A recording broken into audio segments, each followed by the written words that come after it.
ഓം നമോ നാരായണായ. ശ്രീമദ് നാരായണീയം ദശകം 14 ശ്ലോകം 5. അപ്പോൾ കഴിഞ്ഞ ശ്ലോകത്തിൽ ഭഗവാൻ കർദമ പ്രജാപതിയുടെ മുന്നിൽ പ്രത്യക്ഷപ്പെട്ടു, അദ്ദേഹത്തിനെ അനുഗ്രഹിച്ചു, 2-3 കാര്യങ്ങൾ പറഞ്ഞു.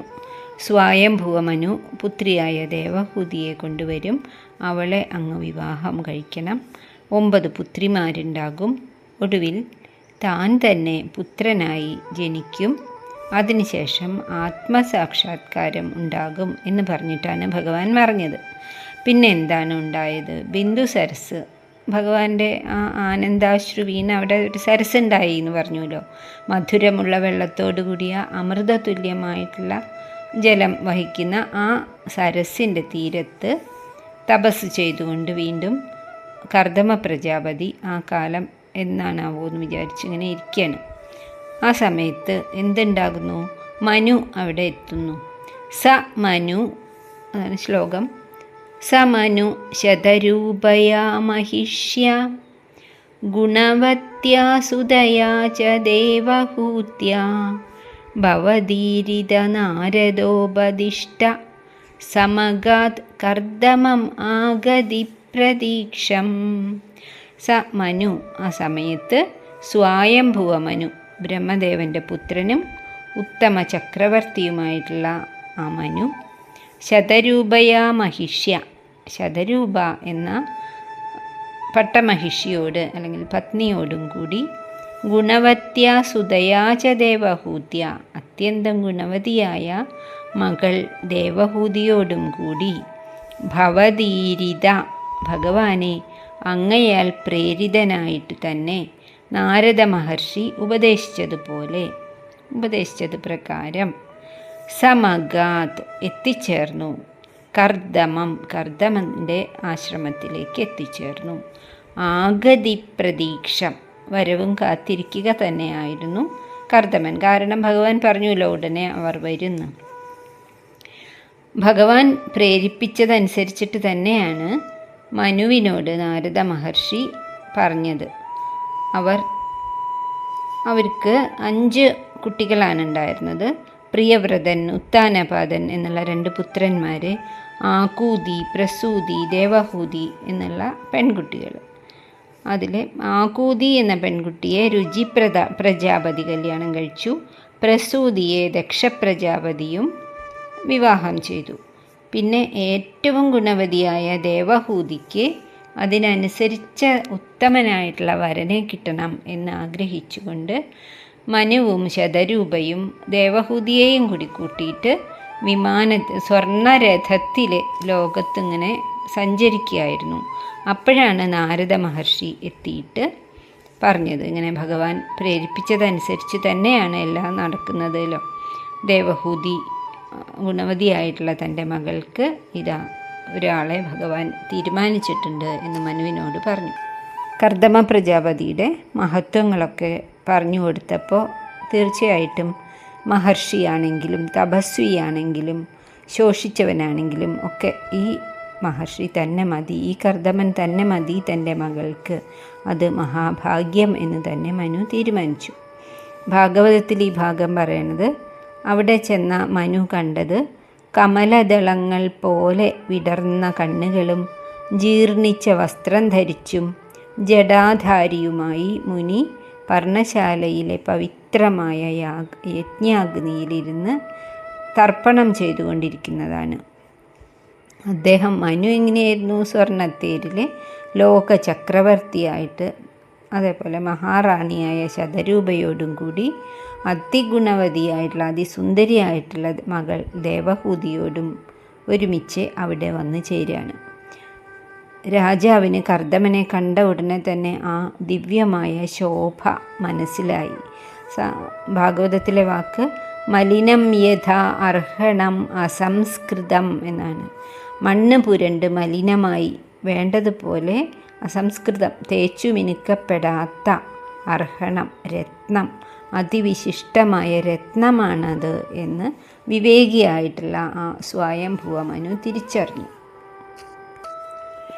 സമനു ശതരൂപയാ മഹിഷ്യ. ആ സ്വയംഭുവ മനു ശതരൂപ എന്ന മഹിഷിയോടും പത്നിയോടും ഗുണവത്യ സുതയാ ച ദേവഹൂതി, അതീവ ഗുണവതിയായിട്ടുള്ള മകൾ ദേവഹൂതിയോടും കൂടി ഭവതീരിത നാരദോപദിഷ്ട, ഭഗവാനാൽ പ്രേരിപ്പിക്കപ്പെട്ട നാരദ മഹർഷി തന്നോട് വന്ന് പറഞ്ഞതു പ്രകാരം സമഗാത് കർദമം, കർദമ മഹർഷിയുടെ ആശ്രമത്തിൽ സമഗാത് എത്തിച്ചേർന്നു. ആഗതി പ്രതീക്ഷം, കർദമനാവട്ടെ അവരെ പ്രതീക്ഷിച്ച് തന്നെയായിരുന്നു ഇരുന്നത്. 6ാമത്തെ ശ്ലോകം കൂടി നോക്കാം.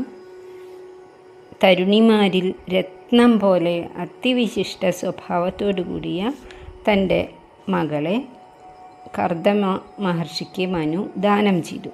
കർദമ മഹർഷി അവളെ പത്നിയായി സ്വീകരിച്ചു. പക്ഷേ വിവാഹം കഴിഞ്ഞ കാര്യമൊക്കെ മറന്നു പോയതുപോലെ തപസ് തന്നെ, എപ്പോഴും ധ്യാനവും തപസ്സുമായിട്ട് കർദമൻ ആ ആനന്ദ നിർവൃതിയിൽ തന്നെ ഇരിക്കുകയാണ്. ദേവഹൂതി ആവട്ടെ ഉത്തമ പത്നിയായിട്ട് തൻ്റെ ഭർത്താവിനെ ശുശ്രൂഷിച്ച് ഒരു തപസ്വിനിയെ പോലെ ജീവിച്ചു, ഒരു പരിഭവവും പറയാതെ. പക്ഷെ ഒരിക്കൽ, ഇതൊക്കെ ഭാഗവതത്തിലുള്ളതാണ്, കർദമ മഹർഷി ധ്യാനത്തിൽ നിന്നുണർന്നപ്പോൾ ദേവഹൂതിയെ കണ്ടു. തൻ്റെ കാൽക്കൽ ഒരു തപസ്വിനിയെ പോലെ ഇരിക്കുകയാണ്. അദ്ദേഹം ഞെട്ടിപ്പോയി. ഇവളെയല്ലേ സ്വയംഭുവ മനു സർവാഭരണ വിഭൂഷിതയായിട്ട് അതിസുന്ദരിയായ രാജകുമാരിയായിട്ട് തന്നെ ഏൽപ്പിച്ചതല്ലേ, ഗൃഹസ്ഥധർമ്മം താൻ ചെയ്യേണ്ടതല്ലേ എന്ന് അദ്ദേഹം ബോധവാനായി. അവളിൽ വളരെയേറെ പ്രസാദിച്ചു. അതാണ് ഈ ശ്ലോകം. 6ാമത്തെ ശ്ലോകം. മനുനോ ബഹൃദാം ച ദേവഹൂതിം തരുണീരത്നമവാപ്യ കർദമോ അസൗ ഭവദർച്ചന നിർവൃതോപി തസ്യ ദൃഢ ശുശ്രൂഷണയാ ദധൗ പ്രസാദം. മനുന ഉപഹൃതാം ച ദേവഹൂതിം, മനു സ്വയംഭുവ മനുവിനാൽ കാഴ്ചവെച്ച, തന്നെ ഏൽപ്പിച്ച ആ ദേവഹൂതി തരുണീരത്നമായിട്ടുള്ള ആ ദേവഹൂതിയെ അസൗ കർദമ ച, ഈ കർദമ മഹർഷിയും ദാനമായി കിട്ടിയ ആ ദേവഹൂതിയെ അവാപ്യ സ്വീകരിച്ചു, നേടി. ഭവദർച്ചന നിർവൃത അഭി, കർദമ പ്രജാപതിക്ക് ഏറ്റവും ആനന്ദകരമായ കാര്യം ഭഗവാനെ അർച്ചിക്കുന്നത്, ഭഗവാന് വേണ്ടി തപസ് ചെയ്യുന്നത് തന്നെയായിരുന്നു. അഭി, എങ്കിലും ദൃഢശുശ്രൂഷണയാ തസ്യ, അചഞ്ചലമായിട്ടുള്ള ഭക്തിയോടുകൂടി തൻ്റെ തപസ്വിയായിട്ടുള്ള തൻ്റെ പത്നി എന്ന ആ നിലയ്ക്കുള്ള എല്ലാ സേവകളും ശുശ്രൂഷകളും ചെയ്തു, പൂജാദ്രവ്യങ്ങൾ കൊണ്ടുകൊടുക്കുക, വേണ്ടതുപോലെ മഹർഷിക്ക് തപസ്സിനുള്ള കാര്യങ്ങളൊക്കെ ചെയ്തു കൊടുക്കുന്ന തസ്യാം, ആ ദേവഹൂതിയിൽ പ്രസാദം ദധൗ, ഏറ്റവും പ്രസന്നനായി ആ കർദമ മഹർഷി. അതുകൊണ്ട് തന്നെയാണ് ഉത്തമരായ മാതാപിതാക്കളായിട്ട് കർദമനെയും ദേവഹൂതിയെയും ഭഗവാൻ തൻ്റെ കപില അവതാരത്തിന് തിരഞ്ഞെടുത്തത്. എപ്പോഴും ഭഗവതാരാധന ആയിരുന്നു കർദമ പ്രജാപതിയുടെ പ്രവൃത്തി. എന്നാൽ വളരെ നിഷ്കളങ്കയും പതിവ്രതയും പതിശുശ്രൂഷയിൽ ഏറ്റവും സന്തോഷം കണ്ടെത്തിയവളും ആയിരുന്നു ദേവഹൂതി. കർദമ പ്രജാപതിയെ തൻ്റെ ഭർത്താവിനെ ശുശ്രൂഷിച്ചുകൊണ്ട് എപ്പോഴും അങ്ങനെ ഇരുന്നതുകൊണ്ട് കർദമ പ്രജാപതിക്കും അവളുടെ ആ ആഗ്രഹങ്ങൾ, അല്ലെങ്കിൽ ആ ഗാർഹസ്ഥ്യ ജീവിതം എന്ന ധർമ്മം സാധിപ്പിച്ചു കൊടുക്കാതിരിക്കാൻ സാധിച്ചില്ല. അതാണ് ഈ ശ്ലോകത്തിലുള്ളത്. മനുനോ ബഹൃദാം ച ദേവഹൂതിം, മനുവിനാൽ സ്വയംഭൂവ മനുവിനാൽ കാഴ്ചവെക്കപ്പെട്ട കൊണ്ടുവരപ്പെട്ട ദേവഹൂതിയെ തരുണീരത്നമവാപ്യ കർദമോ അസൗ, തരുണിമാരിൽ സുന്ദരിമാരിൽ രത്നമായിട്ടുള്ള അവളെ ആ കർദമൻ സ്വീകരിച്ചു. ഭവദർച്ചന നിർവൃതോപി, ഭഗവാനെ അർച്ചിക്കുന്നതാണ് ഏറ്റവും വലിയ നിർവൃതി, ആനന്ദം എന്ന് അറിഞ്ഞിരുന്നു എങ്കിലും തസ്യാ ദൃഢശുശ്രൂഷണയ, അവളുടെ ആ ദൃഢമായിട്ടുള്ള ഉറച്ച സേവ കൊണ്ട്, ശുശ്രൂഷ കൊണ്ട് ദധൗ പ്രസാദം. ആ മഹർഷി പ്രസാദിച്ചു. അത്രയാണ് ഇതിലുള്ളത്.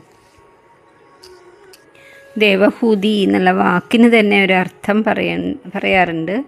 ദേവനെ, ഭഗവാനെ ആഹ്വാനം ചെയ്തവൾ, വിളിച്ചു വരുത്തിയവൾ എന്നാണ് ദേവഹൂതി. അതുപോലെ തന്നെയാണല്ലോ സംഭവിച്ചത്. ശ്ലോകം ഒന്നും കൂടി ചൊല്ലാം.